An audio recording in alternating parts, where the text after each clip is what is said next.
இயேசு கிறிஸ்துவின் நாமத்தினால இந்த காலை வேளையில கூடி வந்திருக்கிற உங்கள் அனைவரையும் அன்போடு கூட நான் வாழ்த்துகிறேன். இந்த நாள் இது தேவன் நமக்கு தந்த வெற்றியின் நாள். ஆஹ் கடந்த வாரத்துல நம்ம தியானித்த ஒரு வார்த்தை, இந்த சங்கீதம் 132வது அதிகாரத்துல கடைசி வசனம், அவன் நீதிலோ அவன் கிரீடம் பூக்கும். இந்த 2 வாரமா தேவன் என்னோடு கூட இடைப்படுகிற வார்த்தை அந்த கிரீடம், அந்த கிரவுன். இந்த கிரவுனை குறிச்சு ஆண்டவர் பேசிக்கொண்டே இருக்கிறார். ரொம்ப ஆச்சரியமா ஒரு விஷயம். அந்த அந்த சங்கீத 132 அந்த கடைசி வசனத்தை கடந்த வாரம் சாட்டர்டே நம்ம மார்னிங் மெடிடேஷன்ல நம்ம மெடிடேட் பண்ணோம். அடுத்த நாளே எனக்கு மறுபடியும் அதை உறுதிப்படுத்தினார். அந்த முந்தின வாரம் அந்த சண்டே வர்ஷிப்ல லிட்டரலா நான் வர்ஷிப் பண்ணிட்டு இருக்கிறப்போயே ஜீசஸ் ஒரு கிரவுனை என்னுடைய தலையின் மேல வைக்கிறத நான் ஃபீல் பண்ண முடிஞ்சது. அத ஒரு விஷயமா நான் பார்த்தேன். அதுக்கப்புறம் தொடர்ந்து அந்த கிரீடம் அப்படிங்கிறது தொடர்ந்து கொண்டே இருக்கு. இது எனக்காக மட்டும் இல்ல, இன்றைக்கு நம்ம எல்லாரும் அவருடைய சரீரத்தின் அவயவங்களா இருக்கிறோம். அதனால இன்றைக்கு நம் எல்லாருக்குமே தேவன் அவருடைய கிரீடத்தை நமக்கு தரிப்பிக்கிறார். அந்த கிரீடம்னா என்ன? அந்த கிரீடத்தை நமக்கு தரிப்பிக்கிறதுனால நமக்கு என்ன ஆசீர்வாதம்? இதெல்லாம் குறிச்சு இன்றைக்கு நம்ம கொஞ்சம் ஆழமா நம்ம தியானித்து பார்க்க போகிறோம். சங்கீதம் 21:3 நம்ம பார்க்கிறோம், உத்தம ஆசீர்வாதங்களோடு நீர் அவருக்கு எதிர்கொண்டு வந்து அவர் சிரசில் பொற்கிரீடம் தரிப்பிக்கிறீர். அப்போ உத்தம ஆசீர்வாதம், அந்த the blessings of goodness, இங்கிலீஷ்ல அப்படிதான் போடப்பட்டிருக்கு. You came to greet him with rich பிளெஸிங்ஸ்னு இன்னொரு டிரான்ஸ்லேஷன்ல இருக்கு. அப்போ ஆண்டவர் இன்றைக்கு நமக்கு எதிராய் உத்தம ஆசீர்வாதங்களோடு அவர் நமக்கு எதிர்கொண்டு வந்து நம் தலையில் கிரீடத்தை அவர் தரிப்பிக்கிறாராம். அப்போ அது என்ன கிரீடம் அப்படின்னு சொல்லி நம்ம பார்த்தோம்னா, தேவனுடைய தயவு, அவருடைய பாதுகாப்பு, அவருடைய வெற்றியை நமக்கு தருகிறதன் மூலம் அவருடைய மகிமையையும் இன்றைக்கு நமக்கு தருகிறாராம். அவன் மீதிலோ அவன் கிரீடம் பூக்கும் என்று சொன்னவர், இந்த வசனம் சொல்லுது, அவரே நமக்கு உத்தம ஆசீர்வாதங்களோடு நமக்கு எதிர்கொண்டு, தேவனே நமக்கு எதிர்கொண்டு வந்து நம்முடைய சிரசில் அவர் பொற்கிரீடம் தரிப்பிக்கிறதை நீங்கள் அறிந்து கொள்ள வேண்டும். நிச்சயமா இனி வருகிற நாட்கள்ல இந்த காரியங்கள், நீங்க என்ன செய்தாலும் அந்த காரியங்கள் எல்லாவற்றையும் வெற்றியை பார்ப்பீங்க.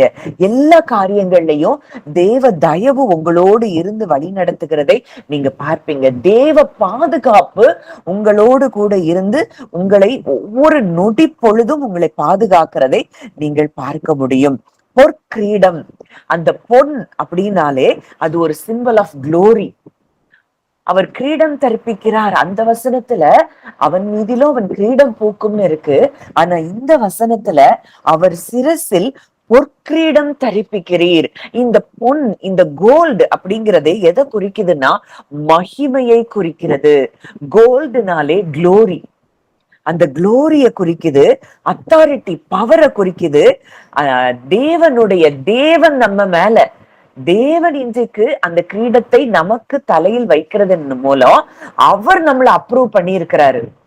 இப்ப பார்க்கிறோம், பழைய ஏற்பாட்டு பரிசுத்தவான்கள் எல்லாம், தாவீதும் சரி, சவுலும் சரி, அவங்க எல்லாரும் ராஜாவா ஆகுறதுக்கு முன்னாடி தேவனுடைய அப்ரூவல், அங்க தேவன் அபிஷேகித்த பிறகுதான் அவங்க ராஜாவாய் மாறுகிறார்கள். அதே போல இன்றைக்கு அவர் நம்மளை என்ன செஞ்சிருக்கிறாரு? அப்ரூவ் பண்றாரு. நீதான் ராஜா அப்படின்னு சொல்லி நம்மை அவர் என்ன செய்கிறாரு? ஆளுகை செய்கிற இடத்துல அங்க அத்தாரிட்டியை கொடுத்து, பவரை கொடுத்து நம்மை அவர் ஆளுகை செய்ய வைக்கிறார். அப்படிங்கிறதுதான் இந்த வசனம் சொல்லுகிற காரியமா இருக்குது.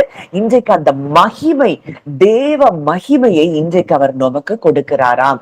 அப்போ உத்தம ஆசீர்வாதங்களோடு, ரிச் பிளெஸிங்ஸ், அந்த பிளெஸிங்ஸ் ஆஃப் குட்னஸ் எல்லாமே நமக்கு நன்மைகளாக இருக்கும்படிக்கு இன்றைக்கு அவர் நமக்கு எதிர்கொண்டு வந்து, நீங்க அதை விஷுவலைஸ் பண்ணி பாருங்க. இன்றைக்கு உலகத்தை படைத்த தேவன், சர்வத்தையும் தன்னுடைய வார்த்தையினால் படைத்த தேவன், தாங்கி பிடித்திருக்கிற தேவன், அவரால முடியாத காரியம்னு ஒன்றுமே இல்லை. He is all powerful. அப்படிப்பட்ட எல்ஷடாய், அப்படிப்பட்ட தேவன் இன்றைக்கு உங்களுக்கு எதிர்கொண்டு வந்து உங்களுடைய தலையில் அவர் பொற்கிரீடம் தரிப்பிக்கிறார் அப்படின்னா இன்னைக்கு எவ்வளவு பெரிய ஆசீர்வாதங்களை தேவன் நமக்கு தருகிறார் அப்படிங்கிறத நீங்க அறிந்து கொள்ள வேண்டும். ஒரு பெரிய பிரேக் த்ரூ இனி நம்முடைய வாழ்க்கையில் நடக்க போகிறதை நீங்க பார்க்கணும். நீங்க எங்க போனாலும் அவர் நாமம் உங்க மூலமாய் மகிமைப்படுகிறதையும் உங்களுக்கு பெரிய பெரிய வெற்றிகள் உண்டாகிறதையும் நீங்க பார்ப்பீங்க. உத்தம ஆசீர்வாதங்களோடு நீர் அவருக்கு எதிர்கொண்டு வந்து யூ கேம் டு கிரீட் ஹிம்னு ஆங்கிலத்துல இருக்கு. அப்போ தேவன் பர்சனலா நம்மளை மீட் பண்ணி அவருடைய சந்தோஷம், அவருடைய தயவு, அவருடைய வெற்றி, இதை நமக்கு பர்சனலா நம்மளை மீட் பண்ணி இதெல்லாம் நமக்கு அவர் தருகிறார்னா இந்த உலகத்துல இந்த மகிமையை யார் நம்மிடத்துல இருந்து எடுக்க முடியும்? இந்த சந்தோஷத்தை, இந்த தயவை யாரும் எந்த சூழ்நிலையும் நம்மிடத்திலிருந்து பறித்து கொள்ள முடியாது. தேவனே இதை நமக்கு எதிர்கொண்டு வந்து நம்முடைய கரங்களில் அவர் தருகிறாராம். அப்போ நன்மையான எந்த ஈவும் பூரணமான எந்த வரமும் பரத்திலிருந்து உண்டாகி ஜோதிகளின் பிதாவின் இடத்திலிருந்து இறங்கி வருகிறது அப்படின்னு சொல்லி பார்க்கிறோம். இந்த நன்மையான ஈவுகள், பூரணமான வரங்கள், richness of blessings, goodness of blessings, blessings of goodness, இது எல்லாமே இன்றைக்கு அவர் நமக்கு எதிர்கொண்டு நமக்கு தருகிறார். அப்படின்னா இனி இந்த ஆசீர்வாதங்களை ஒருவரும் நம்மிடத்திலிருந்து பறித்து கொள்ள முடியாது. நீங்க நம்பினாலும் சரி நம்பலனாலும் சரி, இனி நம்முடைய வாழ்க்கையில எல்லா பகுதிகளிலையும் மகிமையையும் கனத்தையும் நாம் நிச்சயமாய் பார்ப்போம், வெற்றியை பார்ப்போம். தேவ தயவு நம்முடைய வாழ்க்கையில் செயல்படுகிறதை நீங்க அநேகர் உங்க வாழ்க்கையில இனி அறிந்து கொள்ள ஆரம்பிப்பீங்க. நிச்சயமா நான் விசுவாசிக்கிறேன். இந்த வார்த்தை தொடர்ந்து நான் என்ன பாடல் கேட்டாலும் அந்த கிரௌனிங் தான், அந்த கிரௌன், அந்த பாடலை தான் நான் கேட்கிறேன். எந்த பக்கம் திரும்பினாலும் அந்த கிரீடத்தை குறித்ததான வெளிப்பாடுகளை தேவன் எனக்கு தந்து கொண்டே இருக்கிறார்னா, இன்னைக்கு உங்க சகோதரியாய் நான் உங்களுக்கு சொல்லுகிற ஒரு வார்த்தை என்னன்னா, நம்ம எல்லாருக்கும் தேவன் எதிர்கொண்டு வந்து அந்த கிரீடத்தை உங்க ஒவ்வொருவர் தலையிலும் அவர் சூடுகிறார் அப்படிங்கிறது தான் நிஜமான உண்மையாய் சத்தியமாய் நான் பார்க்கிறேன்.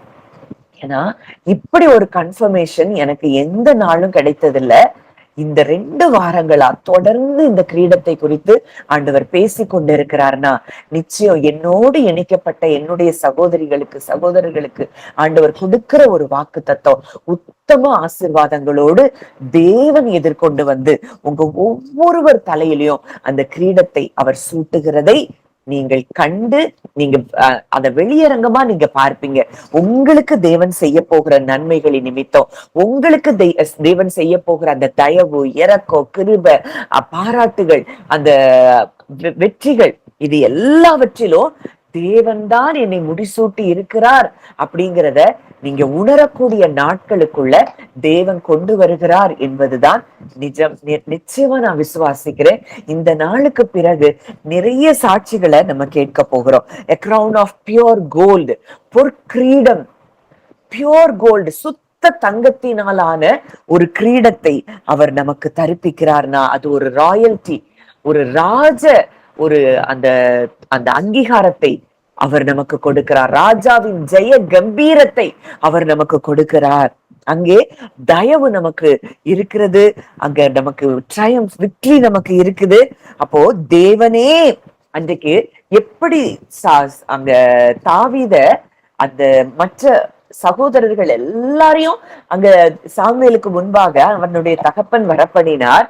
ஆனா அங்க தாவீதை தேவன் தெரிந்தெடுத்து அங்கே ராஜாவாய் அபிஷேகித்தது போல இன்றைக்கு தேவன் நம்மை தெரிந்தெடுத்திருக்கிற ஒரு காரியத்தை தான் இந்த வார்த்தை வெளிப்படுத்துகிறது.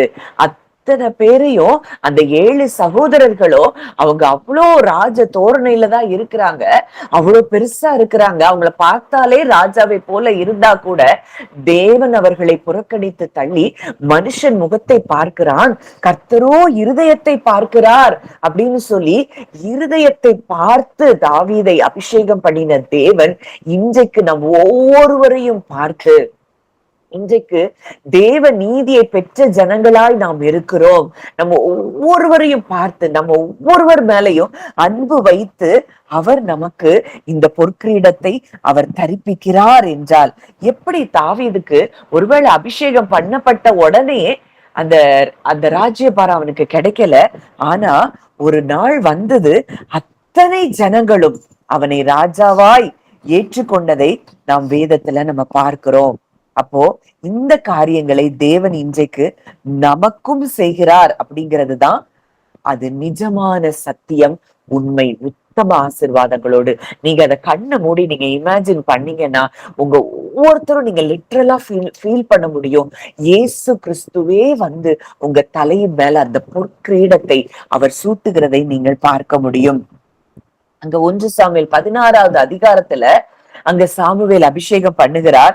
2 சாமுவேல் 5வது அதிகாரம் 3வது வசனத்துல அந்த ஜனங்கள் எல்லாரும் தாவீதை ராஜாவாக ஏற்றுக்கொண்டதை நாம் பார்க்கிறோம். அப்ப இந்த நாளிலும் தேவன் நம்ம கூட இடைப்படுகிற இந்த வார்த்தை மூலம் நிச்சயமாய் அவர் உத்தம ஆசீர்வாதங்களோடு அந்த அவருடைய பூரணமான ஆசீர்வாதங்களோடு நமக்கு அவர் எதிர்கொண்டு வந்த அந்த ஆசீர்வாதங்களையும் நமக்கு தருகிறார்.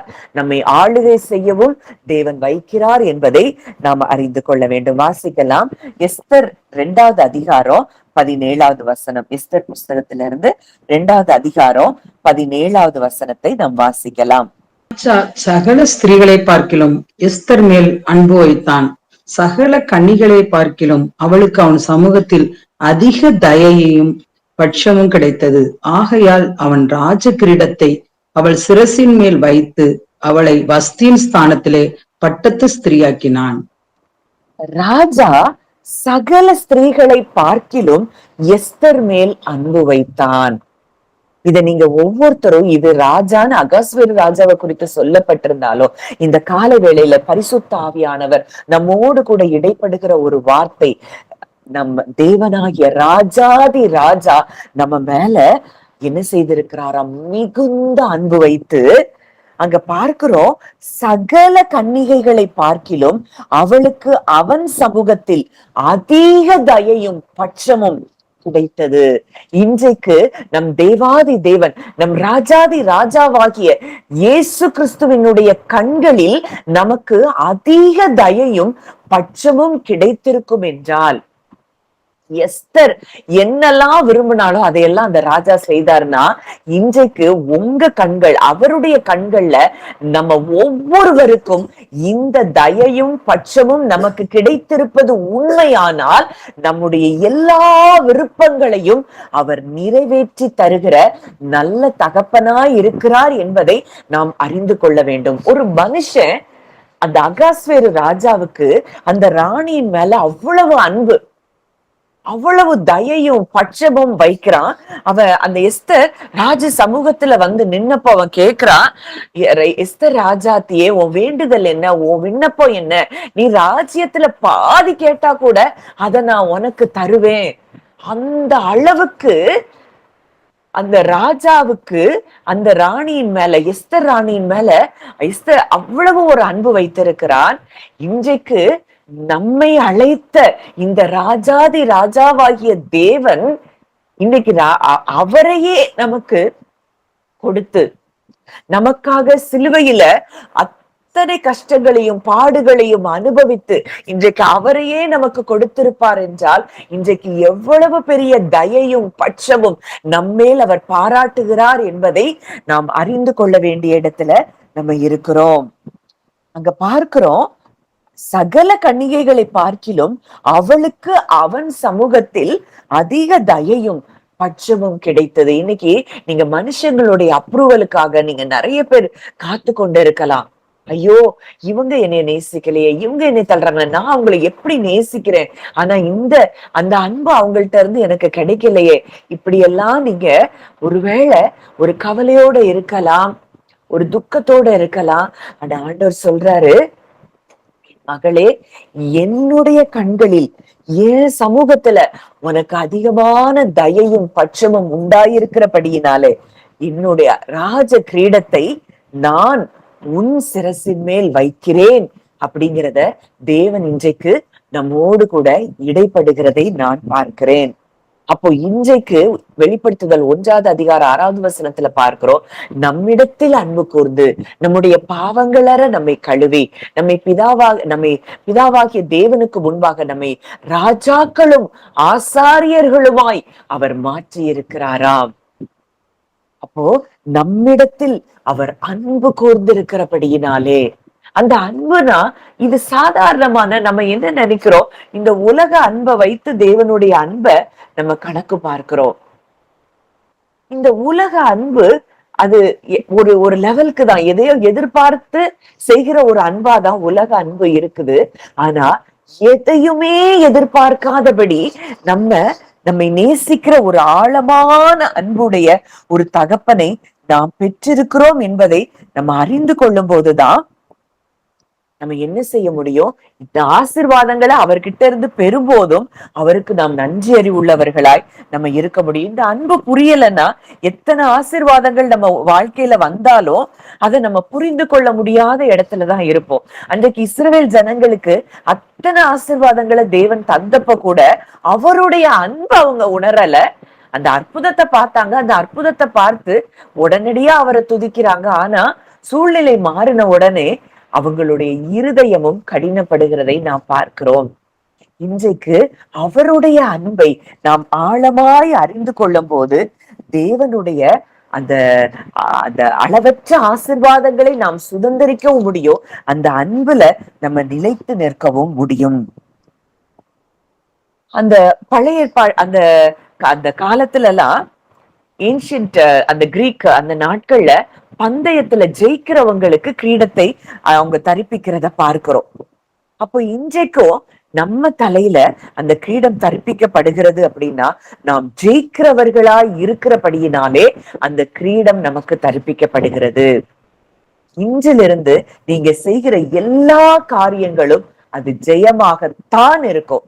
ஒருவேளை இன்னைக்கு வரைக்கும் தோல்விய போல சில காரியங்கள் நீங்க அப்படி ஒரு நடக்கிறத நீங்க பார்த்து கொண்டிருந்தாலும், இன்றிலிருந்து இந்த வார்த்தை நமக்கு கடந்து வருகிற இந்த நாள்ல இருந்து நமக்கு எல்லா காரியங்களும் அது ஜெயமா இருக்கும் என்பதுல சந்தேகமே இல்லை.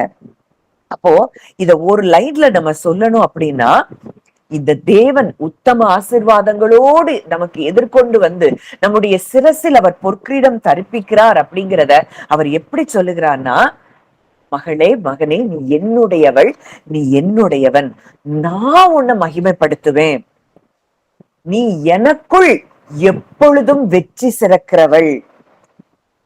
இதுதான் இந்த நாளில தேவன் நம்மோடு பேசுகிற ஒரு வரியிலான அவருடைய வார்த்தை. இன்றைக்கு நாம் அவருடையவளா இருக்கிறபடியினாலே அவர் நம்மை மேன்மைப்படுத்துகிறாராம், நம்மை மகிமைப்படுத்துகிறாராம், நம்மை கனப்படுத்துகிறாராம், நம்மை வெற்றியாளர்களாய் அவர் நம்மை மாற்றுகிறாராம். இவை எல்லாவற்றிலேயும் நாம் நம்மில் அன்பு கூறுகிறவராலே முற்றிலும் ஜெயம் கொள்ளுகிறவர்களாய் இருக்கிறோம். முற்றிலும் ஜெயம். ஒன்றுல கூட, ஒரு விஷயத்துல கூட இனி நம்முடைய வாழ்க்கையில தோல்விங்கிறத நம்ம பார்க்க மாட்டோம். அப்போ இன்றைக்கு அவருடைய பிரசனம் இன்றைக்கு நம்மை சூழ்ந்திருக்கிறபடியினால, அவருடைய அன்பு நம்மை சூழ்ந்திருக்கிறபடியினால, அந்த நம்ம இன்றைக்கு இந்த கிரீடம் அப்படிங்கிறத நம்ம விஷுவலா நம்ம பார்க்கலன்னா கூட லிட்டரலா நீங்க ஒவ்வொருத்தரும் உங்க ஆவியில நீங்க உணர முடியும். அந்த கிரீடம் உங்க தலையில் சூட்டப்பட்டிருக்கிறதை நீங்கள் பார்க்க முடியும். அது விசிபிளா, அது எப்படி அந்த கிரீடம் உங்க தலையில சூட்டப்பட்டிருக்கிறத நீங்க எப்படி விசிபிளா பார்க்க முடியும் அப்படின்னா, உங்களுக்கு கிடைக்க போகிற மேன்மைகள், உங்களுக்கு கிடைக்க போகிற அந்த நன்மைகள், உங்களுக்கு கிடைக்க போகிற உயர்வுகள், உங்களுக்கு கிடைக்க போகிற வெற்றியின் மூலம் நீங்க அறிந்து கொள்வீங்க, நிச்சயமா என்னுடைய தலையில் அந்த கிரீடம் சூட்டப்பட்டிருக்கிறது அப்படிங்கிறத இனி வருகிற நாட்களில் நீங்கள் அறிந்து கொள்வீர்கள். ஒரு வார்த்தை தேவனிடத்துல இருந்து வருகிறதுனா அது நிச்சயமாய் வெறுமையாய் திரும்பாது. எப்படி அந்த ஏசாயா 55 மூலம் தேவன் இடைப்பட்டாரோ அதை விட பல மடங்கு இந்த வார்த்தை மூலம் தேவன் என்னோடு கூட இடைப்பட்டு கொண்டே இருக்கிறார் என்பது நிஜமானால், சத்தியமானால், இனி வருகிற நாட்களில நாம் ஒவ்வொருவரும் இந்த மேன்மையையும், இந்த மகிமையையும், இந்த வெற்றியையும், தேவனுடைய தயவையும், தேவனுடைய இரக்கத்தையும் நாம் ஒவ்வொரு நாளும் நம்முடைய வாழ்க்கையில் அனுபவிப்பது நிஜம், சத்தியம். அப்போ இன்றைக்கு நம்ம பார்க்கிறோம் அவர் எப்படியெல்லாம் நம்மை முடிசூட்டுகிறாரா. வாசிக்கலாம். சங்கீதம் 103வது அதிகாரம் 4வது வசனம். சங்கீதம் 103:4. உன் பிராணனை அழிவுக்கு விலக்கி மீட்டு உன்னை கிருபையினாலும் இரக்கங்களினாலும் முடிசூட்டி. உன் பிராணனை அழிவுக்கு விலக்கி மீட்டு உன்னை கிருபையினாலும் இரக்கங்களினாலும் முடிசூட்டி. Who crowns you with loving kindness and tender mercies. நம்ம எப்படி முடிசூட்டுகிறாரா? உங்க தலையில இன்றைக்கு ஒரு கிரீடம் இருக்குதுன்னா அது முற்றிலும் கிருபையும் இரக்கமும் நிறைந்த ஒரு கிரீடத்தை தேவன் உங்களுக்கு சூட்டி இருக்கிறார் என்பதை நீங்கள் உணர வேண்டும். இத அறிந்து உணர்கிறவர்களுக்கு இந்த கிருபைகளும் இரக்கங்களும் அவங்க வாழ்நாளெல்லாம் அது பெருகி கொண்டே இருக்கிறதை நீங்கள் பார்க்க முடியும். அவருடைய அன்பு, ஸ்டெட்ஃபாஸ்ட் லவ், அவருடைய நிலையான அன்பு, நிலையான இரக்கம், கிருபை, தயவு, இது எல்லாவற்றிலும் அவர் நம்மை முடிசூட்டி இருக்கிறாராம். ஒரு ராயல் கிரவுன் நம்ம தலை மேல வைக்கப்பட்டிருக்கிறது. நீங்க அதை உணரணும், அதை லிட்டரலா நீங்க ஃபீல் பண்ணுங்க. அந்த கிரவுன் அது எப்படிப்பட்ட கிரவுன்னா கிருபையினாலும் இரக்கங்களினாலும் நீங்கள் முடிசூட்டப்பட்டிருக்கிற ஒரு கிரீடமாய் அது இருக்கிறதை நீங்கள் காண வேண்டும். He crowns you with his loving kindness and tender mercies.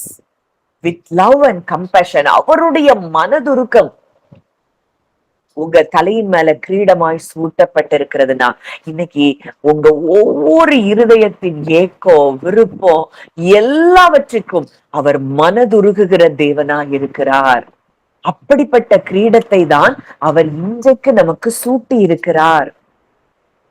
உத்தம ஆசீர்வாதங்களோடு. அந்த ஆசீர்வாதத்துல மிகப்பெரிய ஆசீர்வாதங்கள் அவருடைய கிருபையும் இரக்கமும் நம்ம மேல இருக்குது. நம்ம மரியாதை பார்த்து தூதன் வாழ்த்துகிறான், கிருபை பெற்றவளே வாழ்க. அப்போ ஸ்திரீகளுக்குள்ளே நீ ஆசீர்வதிக்கப்பட்டவள். அந்த கிருபை பெற்றவளுக்கு அங்க கொடுக்கப்பட்ட ஒரு வாக்கு தத்தம், விசுவாசித்தவளே பாக்கியவதி, கர்த்தராலே அவளுக்கு சொல்லப்பட்ட வார்த்தைகள் நிறைவேறும். அப்போ கிருபை பெற்றவர்களுக்கு தேவன் கொடுத்த அத்தனை வாக்கு தத்தங்களும் என்ன செய்யுமாம்? நிறைவேறுமாம். ஒன்று கூட தரையில விழாது. இன்றைக்கு அவர் நம்மை கிருபையினாலும் இரக்கங்களினாலும் நம்மை முடிசூட்டி இருக்கிறார் அப்படின்னா இன்றைக்கு தேவன் நமக்கு கொடுத்த அத்தனை வாக்கு தத்தங்களும் நம் வாழ்க்கையில் நிறைவேறுகிறதை நாம் நிச்சயமாய் பார்க்க முடியும். ஒன்று கூட தரையில விழாது. அடுத்ததா வாசிக்கலாம். சங்கீதம் 8வது அதிகாரம் 5வது வசனம். சங்கீதம் 8:5. நீர் அவனை தேவதூதரிலும் சற்று சிறியவனாக்கினீர், மகிமையினாலும் கனத்தினாலும் அவனை முடிசூட்டினீர். மகிமையினாலும் கனத்தினாலும் அவனை முடிசூட்டினீர். இது மனிதர்களை குறித்து அங்க சொல்லப்பட்ட ஒரு காரியம். இதுல சில டிரான்ஸ்லேஷன் தேவதூதிரனும் சற்று சிறியவனாக்கினீர்னு இருக்கு. ஆனா சில இதுல அவருடைய வித்து, அவருக்கு பிள்ளையாய் இருக்கிறத குறித்து சில டிரான்ஸ்லேஷன்ல சொல்லப்பட்டிருக்கிறத நான் சமீபத்துல கேட்டேன். அப்போ இன்றைக்கு தேவனுடைய வித்து, தேவனுக்கு பிள்ளையாய் நாம் இருக்கிறபடியினாலே நம்மை அவர் எப்படி அவர் நம்மை கனப்படுத்தி இருக்கிறாராம், மகிமையினாலும் கனத்தினாலும் நம்மை முடிசூட்டி இருக்கிறாராம். இன்னைக்கு நீங்க போற இடத்துல எல்லாம் அவருடைய குளோரி உங்க மூலமாய் இனி வருகிற நாட்களிலே நிச்சயமாய் வெளிப்படும். அவருடைய கனம் உங்களுக்கு அத மற்றவர்கள் மூலமாய் உங்களுக்கு கனம் உண்டாகிறதையும் நீங்கள் பார்ப்பீர்கள். ஏன்னா உங்களை அவர் தன்னுடைய கனத்தினால் அவர் முடிசூட்டி இருக்கிறார். முதல்ல பார்த்தோம், அவருடைய கிருபையினாலும் இரக்கங்களினாலும் அவர் நம்மை முடிசூட்டி இருக்கிறார். இப்போ நம்ம பார்க்கிறோம், அவருடைய மகிமையினாலும் கனத்தினாலும் நம்மை முடிசூட்டி இருக்கிறார்னா, இனி நீங்க முயற்சி எல்லாம் எதுவுமே பண்ண வேண்டாம். நீங்க அவர் பிரசன்ஸ்ல மட்டும் இருந்தா போதும். அவருடைய மகிமை உங்க மூலமாய் வெளிப்படுகிறதை நீங்கள் நிச்சயமாய் பார்ப்பீர்கள். அவருடைய கனம் அவருடைய பரிசுத்தவான்கள் யாவருக்கும் உண்டாகும் என்று சொல்லி நம்ம பார்க்கிறோம். அந்த கனம் உங்களுக்கு இதுவரைக்கும் உங்களை எல்லாரும் அற்பமாய் பார்த்திருக்கலாம், ஏளனமாய் பார்த்திருக்கலாம். ஆனா இனி வருகிற நாட்கள்ல எல்லாரும் உங்களை ஆச்சரியமாய் பார்க்கிற இடத்திற்கு தேவன் கொண்டு வருகிறார். ஏன்னா அவர் ஆச்சரியமான ஒளியின் இடத்திற்கு உங்களை வரவழைத்தவராய் இருக்கிறபடியினால, அந்த ஆச்சரியமான ஒளியின் இடத்தில் நீங்க இருக்கிறபடியினால அந்த ஒளியின் இடத்திற்கு ராஜாக்களும் கடந்து வருகிற ஒரு காலங்கள் இனி வருகிற நாட்களிலே நமக்கு உண்டாகிறபடியினால அநேகர் உங்க மகிமையை அவர்கள் காண்கிறதை நீங்கள் பார்ப்பீர்கள். இவங்களுக்கு இவங்க எப்படி இப்படி வந்தாங்க, எப்படி தேவன் இவங்களை இப்படி ஆசீர்வதித்திருக்கிறார் அப்படின்னு சொல்லி மற்றவர்கள் உங்களை பார்த்து சாட்சி சொல்லும்படியாக தேவன் உங்களை மகிமையினாலும் கனத்தினாலும் முடிசூட்டப்படுகிறதை நீங்கள் நிச்சயமாய் காண்பீர்கள். அடுத்ததா வாசிக்கலாம், சங்கீதம் 149:4.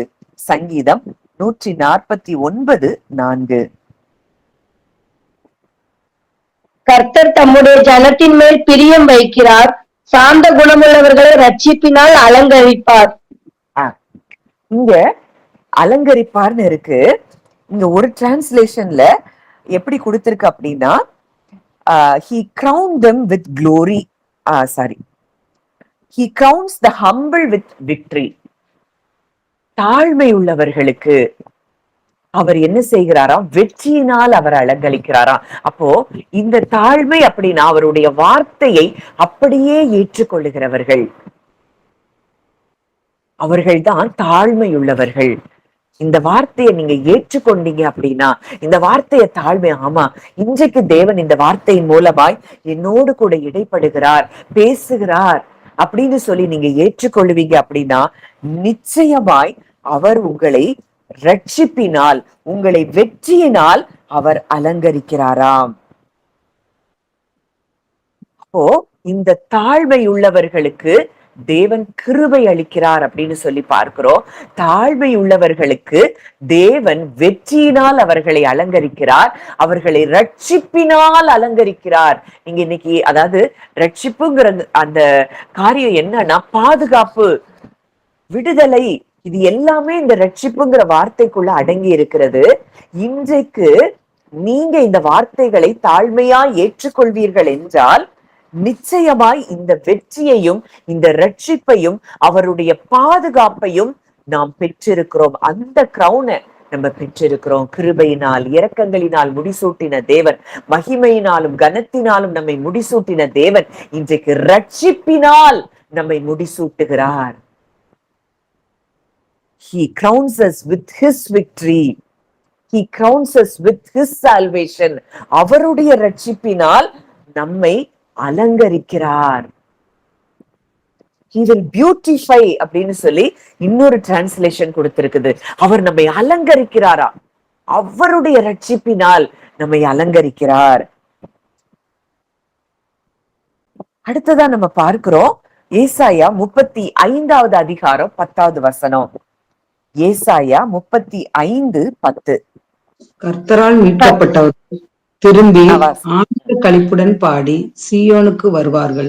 நித்திய மகிழ்ச்சி அவர்கள் தலையின் மேல் இருக்கும், சஞ்சலமும் மகிழ்ச்சியும் அடைவார்கள். சந்தோஷமும் மகிழ்ச்சியும் அடைவார்கள், சஞ்சலமும் தவிப்பும் ஓடிப்போம். நித்திய மகிழ்ச்சி அவர்கள் தலையின் மேல் இருக்கும். இது என்கேஜி இதுல வந்து NIV-ல எப்படி சொல்லப்பட்டிருக்கு அப்படின்னா, everlasting joy will crown their heads.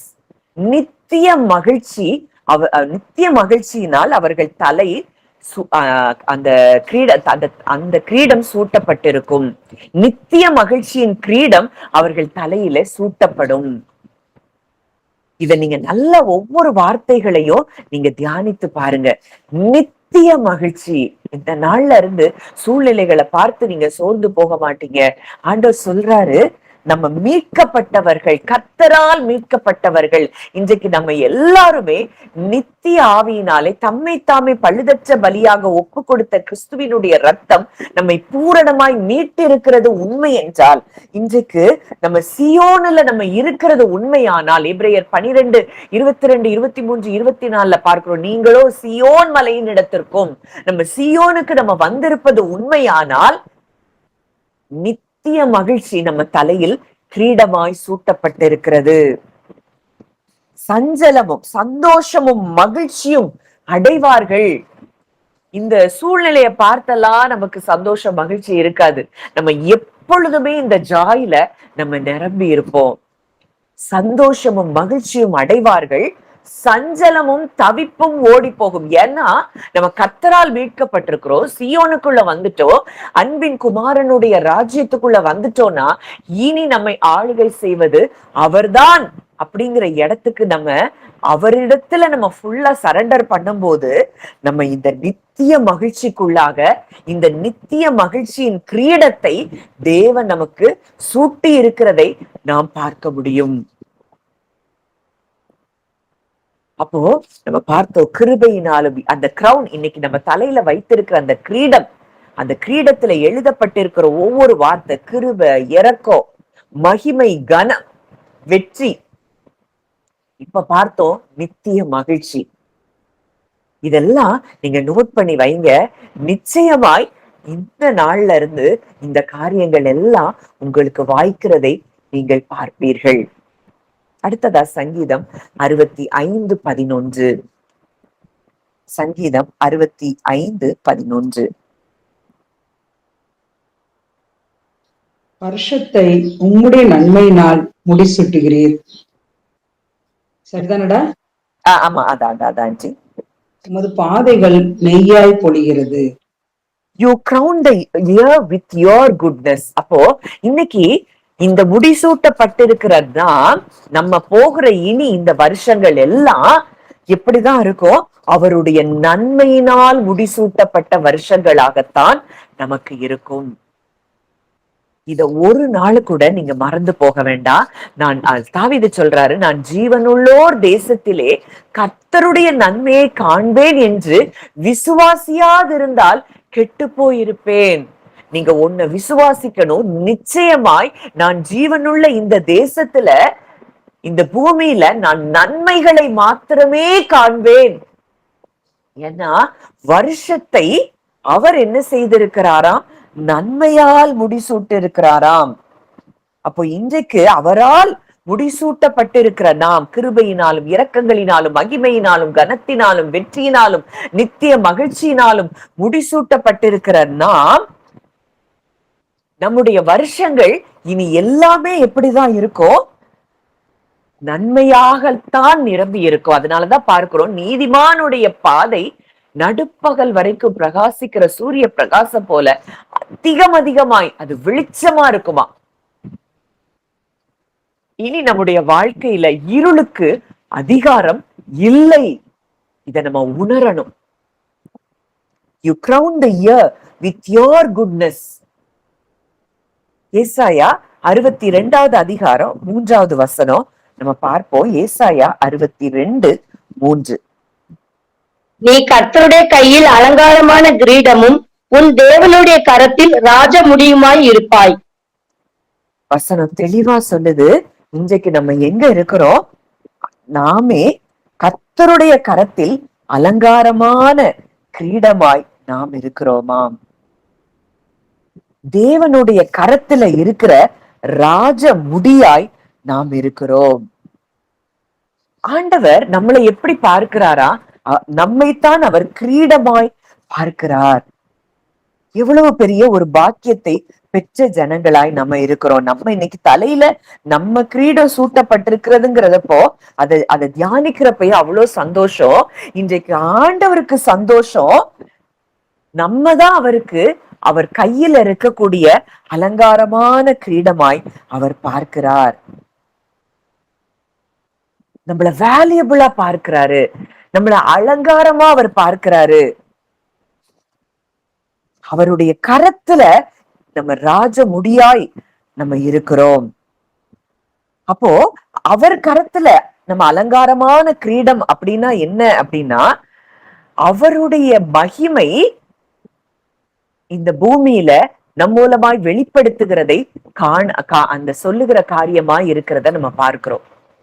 அவருடைய கரத்துல நம்ம அலங்காரமான, அவருடைய கையில நம்ம அலங்காரமான கிரீடமா இருக்கிறது எதை குறிக்கிறது அப்படின்னா, அவருடைய மகிமை நம் மூலமாய் வெளிப்படுகிறதை குறிக்கிறதை பார்க்கிறோம். அடுத்ததா அது ஒண்ணு சொல்லுது, நம்ம ஒரு நாளும் மறக்கப்படுவதோ கைவிடப்படுவதோ இல்லை. ஏன்னா அவர் கரத்துல நம்ம கிரீடமா இருக்கிறோம். இன்னைக்கு நீங்க ஒவ்வொருவரும் லிட்டரலா இத ஃபீல் பண்ணணும். நம்ம ஒவ்வொருவரும் இன்றைக்கு அவர் கரத்தின் கிரீடம், அவர் கரத்துல இருக்கிற கிரீடமாய் நாம் இருக்கிறோம். அவர் நம்மள அவ்வளவு தூரம் நம்மள கிரீடமா பார்க்கிறாரு. அந்த கிரீடம்னாலே அது மிக மேன்மையான, ராஜாக்களுக்கு சூட்டப்படுகிற ஒரு காரியம். இன்றைக்கு நம்மையே அவர் கிரீடமாய் பார்க்கிறார் என்றால் எவ்வளவு பெரிய அன்பு, தேவனுடைய அன்பு. அதனால நீங்க ஒரு நாள் கூட நீங்க கைவிடப்பட்டதாவோ நீங்க மறக்கப்பட்டதாகவோ உணர வேண்டிய அவசியம் இல்லை. ஏன்னா நீங்க தேவனுடைய கையில இருக்கிற அலங்காரமான கிரீடம், ராஜ முடியாய் நீங்கள் இருக்கிறீர்கள். அவர்கள் தேவன், அவர்கள் அந்த நீதியின் விருட்சங்கள். நம்ம எல்லாரும் எப்படி இருக்கிறோமா, தேவன் தம்முடைய மகிமைக்கென்று நாட்டின நீதியின் விருட்சங்களாய். ஏசாயா 61:3 வாசிக்கலாம். ஏசாயா 61:3. சியோனிலே துயரப்பட்டவர்களை சீர்படுத்தவும், அவர்களுக்கு சாம்பலுக்கு பதிலாக சிங்காரத்தையும், துயரத்துக்கு பதிலாக ஆனந்த தைலத்தையும், ஒடுங்கின ஆவிக்கு பதிலாக துதியின் உடையையும் கொடுக்கவும் அவர் என்னை அனுப்பினார். அவர்கள் கர்த்தர் தம்முடைய மகிமைக்கென்று நாட்டின நீதியின் விருட்சங்கள் எனப்படுவார்கள். அவர்கள் கர்த்தர் தம்முடைய மகிமைக்கென்று நாட்டின நீதியின் விருட்சங்கள். நம்மளை எதுக்காக இந்த பூமியில நாட்டி இருக்கிறாராம்? தன்னுடைய மகிமைக்கென்று. கர்த்தர் தம்முடைய மகிமைக்கென்று நாட்டின நீதியின் விருட்சங்கள். இன்னைக்கு உலகத்துல உங்க எந்த மனிதர்கள் உங்களை ஏற்றுக்கொள்ளலாம், ஏற்றுக்கொள்ளாம இருக்கலாம், உங்களை புறக்கணித்து தள்ளி இருக்கலாம், நிறைய டிஜெக்ஷன்ஸ்குள்ள நீங்க இருந்திருக்கலாம். ஆண்டவர் சொல்றாரு, நீ என்னுடைய மகிமைக்கென்று நாட்டின நீதியின் விருட்சம்.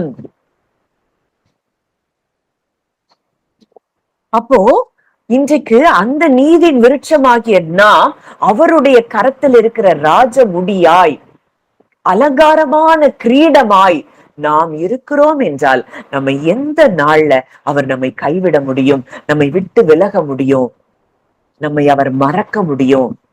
அவர் கரத்துல நீங்களும் நானும் கிரீடமாய் இருக்கிறத நீங்க உணரும் போது தேவன் பல பெரிய பெரிய காரியங்களை நம் மூலமாய் செய்கிறதை இனி வருகிற நாட்களில் நீங்கள் பார்ப்பீர்கள். இன்னும் ஒரு வார்த்தையை தேவன் இன்றைக்கு இடைப்படுகிறார். நீங்கள் இனி கைவிடப்பட்டவர்கள் எண்ணப்படாமல், உங்கள் தேசம் இனி பாழான தேசம் எண்ணப்படாமல், நீ ஹெப்சிபா என்றும் உன் தேசம் பியூலா என்றும் அழைக்கப்படும், சொல்லப்படும். கர்த்தர் உன்மேல் பிரியமாயிருக்கிறார், உன் தேசம் வாழ்க்கைப்படும். அதுல மணவாளன் அந்த ஏசாயா 62 நீங்க தியானித்து பாருங்க. மணவாளன் மணவாட்டியின் மேல் மகிழ்ச்சியாயிருப்பது போல உன் தேவன் உன்மேல் மகிழ்ச்சியாயிருப்பார். இந்த உலகத்துல நம்ம மேல யார் மகிழ்ச்சியா இருந்தாலும் இல்லைனாலும் சரி, இந்த உலகத்தை படைத்தவர் உங்க மேல மகிழ்ச்சியா இருக்கிறாருன்னா நம்ம எவ்வளவு பெரிய பாக்கியம் உள்ள ஜனங்கள். கர்த்தரை தெய்வமாக கொண்ட ஜனம் பாக்கியம் உள்ளது. இவ்விதமான சீரை பெற்ற ஜனம் பாக்கியம் உள்ளது. நாம் பாக்கியமுள்ள ஜனங்களாய் நாம் இருக்கிறோம். அவர் சொல்றாரு, அவர் எருசலேமை ஸ்திரப்படுத்தி பூமியில் அதை புகழ்ச்சியாக்கும் வரைக்கும் அவரை அமர்ந்திருக்க விடாதிருங்கள். அந்த ஏசாயா 62 சொல்லப்பட்ட ஒவ்வொரு வாக்கு தத்தங்களையும் இன்றைக்கு தேவன் நமக்காக கொடுத்திருக்கிறதை நீங்கள் அதை உங்களுக்குன்னு நீங்க பர்சனலைஸ் பண்ணி உங்க பேரை அதுல போடுங்க. ஒவ்வொரு வசனத்திலையும் உங்க பேரை போட்டு நீங்க எனக்காக தேவன் இதை இன்றைக்கு செய்கிறார். ஆண்டவர் சொல்றாரு, சியோனி நிமித்தமும் எருசலேமின் நிமித்தமும் நான் மௌனமாயிராமல் அதன் நீதி பிரகாசத்தை போலவும் அதன் ரட்சிப்பு எரிகிற தீவட்டியை போலவும் வெளிப்படும் மட்டும் அமராமலும் இருப்பேன். ஆண்டவர் சொல்றாரு, நம்ம நீதி பிரகாசத்தை போல நம்முடைய ரட்சிப்பு எரிகிற தீவட்டியை போல இருக்கிற வரைக்கும், வெளிப்படும் வரைக்கும் அவர் என்ன செய்ய மாட்டாரா? அமர மாட்டாரா? ஜாதிகள் உன் நீதியையும் சகல ராஜாக்களும் உன் மகிமையையும் காண்பார்கள். கர்த்தருடைய வாய் சொல்லும் புது நாமத்தால் நீ அழைக்கப்படுவாய். இன்னைக்கு உலகம் பல நாமங்களை நமக்கு கொடுத்திருக்கலாம். நீ ஒன்றுக்கும் தகுதி இல்லாதவர், நீ ஒன்றுக்கும் உனக்கு திறமை இல்லை, உனக்கு ஞானம் இல்லை, அப்படியெல்லாம் இன்றைக்கு உலகம் நமக்கு பல பெயர்களை சூட்டி இருக்கலாம். ஆனா கர்த்தருடைய வாய் சொல்லும் புது நாமத்தால் இன்றைக்கு நாம் ஒவ்வொருவரும் அழைக்கப்படுகிறோம். அங்க என்ன நாமம்? ஹிப்சிபா, பியூலா அப்படின்னு தேவன் இன்றைக்கு நம்மை அழைக்கிறாராம். நம்மை செல்ல பிள்ளைகளாய் அவர் அழைக்கிறாராம். நம் தேசம் என்ன செய்யும்? வாழ்க்கைப்படும். அவர் நம்மேல் பிரியமாய் இருக்கிறார். அப்போ பிரியமாய் இருக்கிற நம்மை அவர் அழைக்கிறதை beloved child, பிரியமான என் பிள்ளையே, அப்படிதான் தேவன் இன்றைக்கு நம்மை அழைக்கிறார். இந்த உலகத்துல சத்தம் இன்றைக்கோட அந்த உலகத்தின் சத்தம் நம்ம காதுகளை விட்டு, அது இருதயத்தை விட்டே அது வெளியே போகணும். இன்னைக்கு அவர் நம்மை அழைக்கிற அந்த சத்தம், என் பிரியமான என் மகளே, என் பிரியமான என் மகனே, இதுதான் தேவனுடைய சத்தம். அவர் நம்மை முடிசூட்டி இருக்கிறார்னா கிருபையினாலும் இரக்கங்களினாலும் மகிமையினாலும் கனத்தினாலும் வெற்றியினாலும் நித்திய மகிழ்ச்சியினாலும் இன்றைக்கு நாமே அவருக்கு கிரீடமாய், அவருடைய கரத்தில் இருக்கிற கிரீடமாய் நாம் இருக்கிறோம் என்றால் அவர் இன்னைக்கு நம்மை அழைக்கிற சத்தம். அவர் என்ன சொல்றார்? என் பிரியமான என் பிள்ளையே, என் பிரியமான மகளே, மகனே, இதுதான் இன்றைக்கு தேவனுடைய சத்தமாய் இருக்கும் என்றால் இன்றைக்கு சொல்லப்பட்ட அத்தனை வார்த்தைகளும் நம் வாழ்க்கையில் நிறைவேறுகிறதை நீங்கள் இனி வருகிற நாட்களிலே நீங்கள் நிச்சயமாய் காண்பீர்கள். நீங்க எழுதி வைத்துக் கொள்ளுங்க. இந்த கிரீடம் எந்த கிரீடத்தினாலலாம் அவர் நம்மை முடிசூட்டி இருக்கிறார், இந்த கிரீடத்தினால நாம முடிசூட்டப்பட வேண்டும் என்று சொல்லிதான் அவர் ஒரு கிரீடத்தை சுமந்ததை நாம் பார்க்கிறோம். வாசிக்கலாம். மார்க் 15வது அதிகாரம் 17வது வசனம். மார்க் 15:17.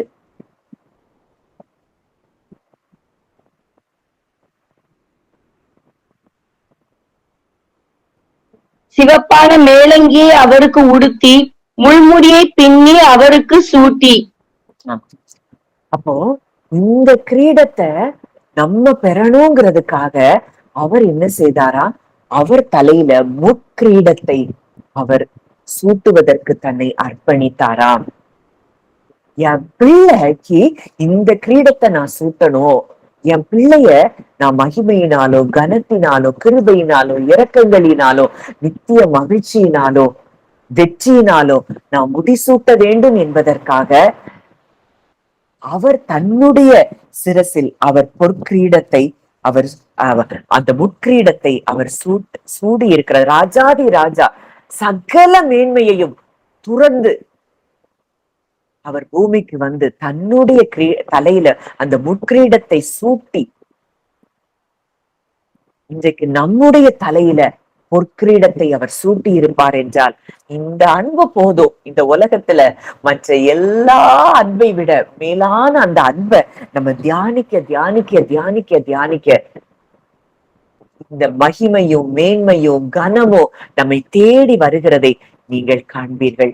நம்ம எங்கேயும் ஓட வேண்டாம், யாருக்கிட்டையும் நம்ம மகிமை நம்ம வெளிப்படணும்னு சொல்லி நம்ம பேச வேண்டாம், யாருக்கிட்டையும் நம்ம நிலைய குறித்து நம்ம எடுத்து சொல்ல வேண்டாம், நம்ம நல்லவங்கிறத யாருக்கும் நம்ம ப்ரூவ் பண்ண வேண்டாம்.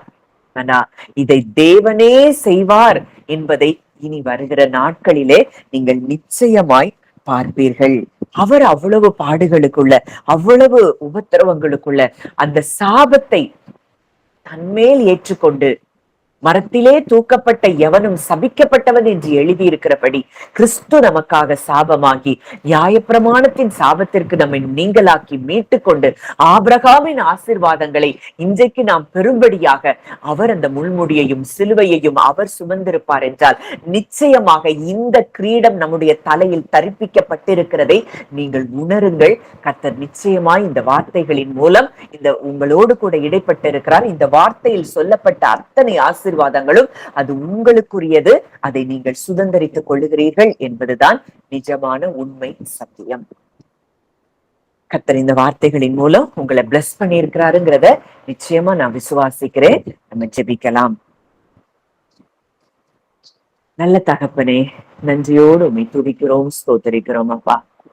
இந்த நல்ல நாளிலும் அப்பா எங்களோடு கூட இடைப்பட்ட உங்களுடைய வார்த்தைகளுக்காக நாங்கள் நன்றி செலுத்துகிறோம் அப்பா.